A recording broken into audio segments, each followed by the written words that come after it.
How does a person become right with God? In this video, we're going to examine 4 different answers to that question. I'm confident that every religion that addresses the matter of a person's relationship with God falls into one of these 4 categories. The names of the categories aren't all that important. These are labels that have been typically assigned to the belief systems. Our main goal here is to examine our own belief system so we can compare it to and judge it by what the Bible teaches about the matter of how a person becomes right with God. Now, I'll do my best to summarize each view. We'll examine both their view of the natural human heart and of how a person becomes right with God. Pelagianism. It's named after a theologian in the 4th century named Pelagius. He denied the Bible's teaching of original sin. He claimed that the human heart is not evil by nature, that it's not turned away from God. You can see that reflected here in this attitude meter. By nature, the human heart is morally neutral. That means that a person has the capacity to choose good over evil. A person can choose to love God. So Pelagius taught that by choosing what is good and shunning what is evil, people can earn God's favor. According to Pelagianism, a person becomes right with God by doing good works. You earn it. Semi-Pelagianism is a sort of compromise between salvation by works and salvation by grace. According to Semi-Pelagianism, there's a problem with the human heart. It's deeply corrupted and is not capable of loving and serving God on its own.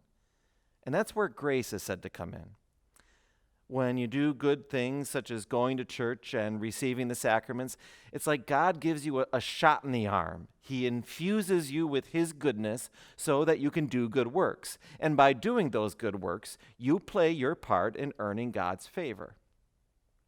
So both Pelagianism and Semi-Pelagianism, they both have the idea that you earn your right relationship with God by what you do. In the one, you do it all by yourself. In the other, you need God's help to accomplish it. The next one is Synergism. Synergism means working together. It's another word for cooperation. According to Synergism, the human heart, it's so morally weak and corrupt that it cannot do anything to earn God's favor. Getting a human heart to love God is just as impossible as getting a person to flap their arms and fly. So the only way to a right relationship with God is through Jesus' forgiveness. Jesus rendered perfect obedience to God in your place, and then He died on the cross to pay for your sins.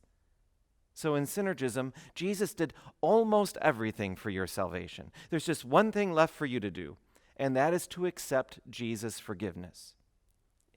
You do have it in you, according to Synergism. You do have it in you to do that much, to accept Jesus into your heart. And if you take that step toward Jesus, then He will forgive you, and you will be God's own child. So according to Synergism, salvation is a collaborative effort between you and God. God does His part through Jesus. You do your part by accepting Jesus. Finally, we have Monergism. Synergism means cooperation, or more than one party working together. In Monergism, just one party does all the work.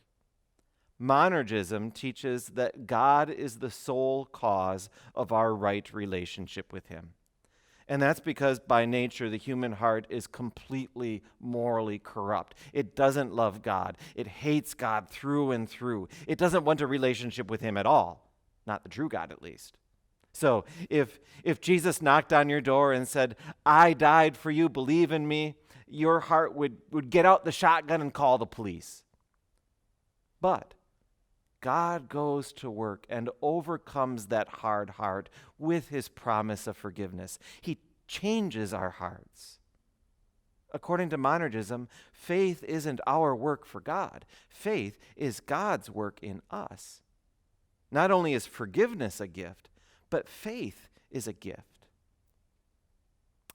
In the next video, we're going to study a Bible passage that addresses the question of how a person becomes right with God. So we'll let God answer the question for us.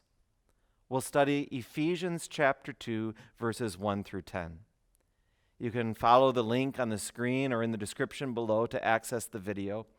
But I would encourage you to read Ephesians 2, verses 1 through 10 on your own first, and on the basis of it, determine which of these four views is the Bible's teaching. Then you can watch the next video.